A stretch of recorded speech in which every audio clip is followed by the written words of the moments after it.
Hello everyone, Noah W66 here, and your good friend Holotech. Today I'm going to be reviewing, don't you mean we're going to be reviewing? Right, I meant we're going to be reviewing Call of Duty Black Ops. We all know that the Call of Duty series is really big. Ever since Modern Warfare, the series has exploded into one of the most well-known gaming franchises ever. I think that's mainly due to the fact that the online is so popular, but I could be wrong. You might find this surprising, but Noah hasn't actually played most of the Call of Duty games. It's true, I've only played Modern Warfare 1 and Black Ops. It's just, at the time, I wasn't really into the Call of Duty series, but after playing Black Ops, I've really gotten into it. So what should we start off with first? Well, I always start with the single-player campaign. Perfect place to start.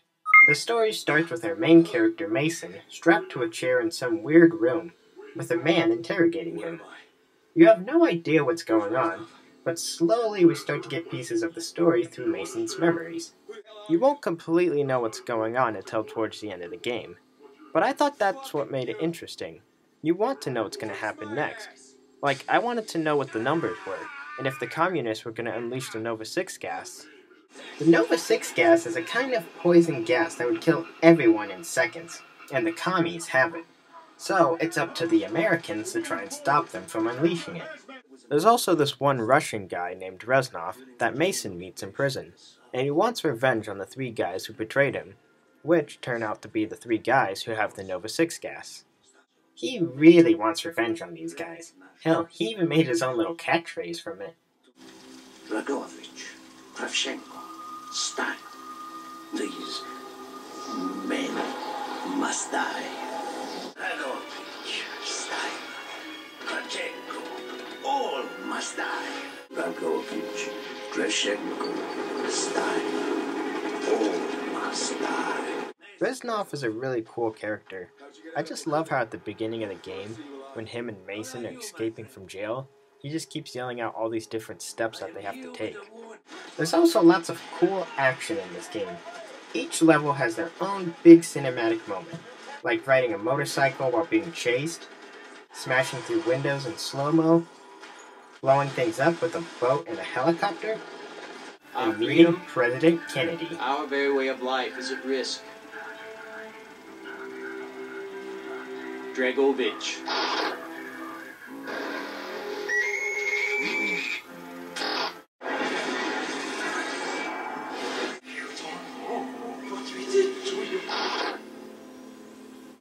When I was playing the game, it seemed like something new was always happening.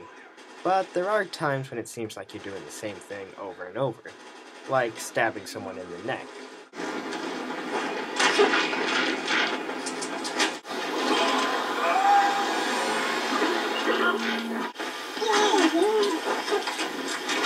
Now, correct me if I'm wrong, but aren't Black Ops supposed to be stealthy? In the game, there was only a handful of times when you had to use stealth, but that didn't even last the whole mission. It's true that it's not very stealthy, but that's not what the Duty series is about. It's about fast-paced, first-person shooter action, and that's what it does best at.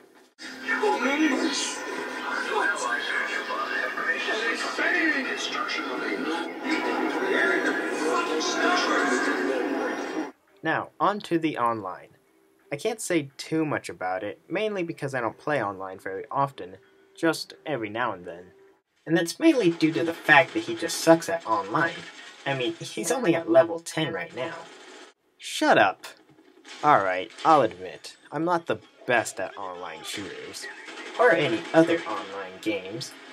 Shut up! Even though I am not that good at online, I enjoy just playing it. I like how the more points you get, the more stuff you can unlock, and the more money you can spend on upgrades and perks. And when you kill a certain amount of people in a row, you get kill streaks, which allow you to do certain things on the battlefield, like unleashing a helicopter on the battlefield, dropping a care package, releasing the hounds, and many others. But seeing as how Noah sucks at online, we weren't able to get any of these kill streaks and film them. Alright, they get it, okay? They know that I suck at the game. I don't know what else to say about online. It's really well made, and it's a ton of fun to play. A word of advice to anyone playing online. If you see someone with the username Cult Pinups, then that's Noah. You can get a lot of easy kills from him. We are brothers. We are the same. As bad as Noah is at the online, he's not half bad at the other online game, Nazi Zombies. That's like my all-time favorite feature in Black Ops. I could spend hours playing Nazi Zombies. And he has. It's just a really cool idea. You take two of the best things to kill in video games, and you make them into one.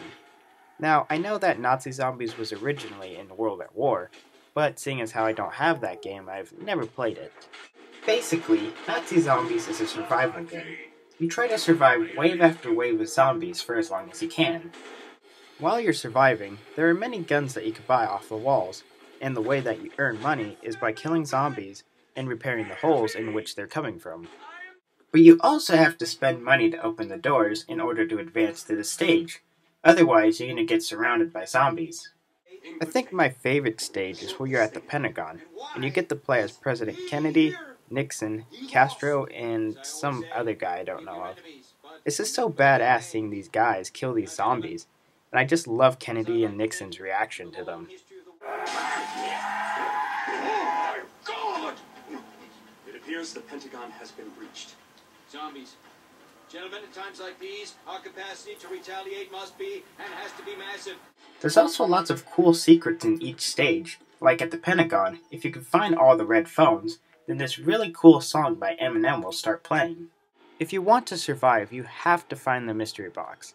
It's hidden somewhere throughout the stage, and when you find it, you have to pay money, and it'll give you a random gun.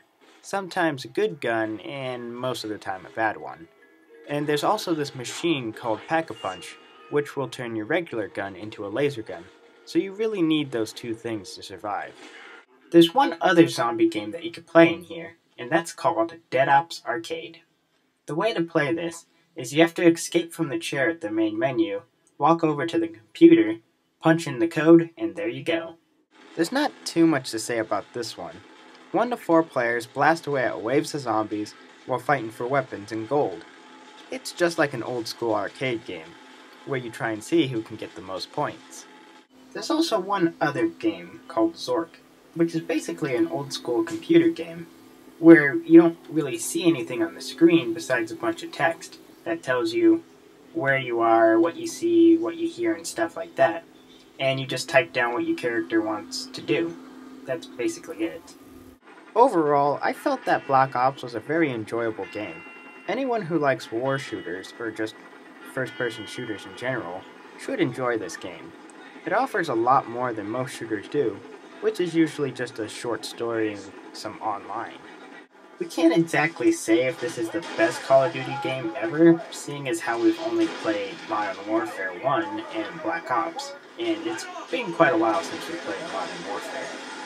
After playing Black Ops, I'm really interested in the series now, and I'm pretty sure at some point I'm going to buy the other games, like World at War and Modern Warfare 2.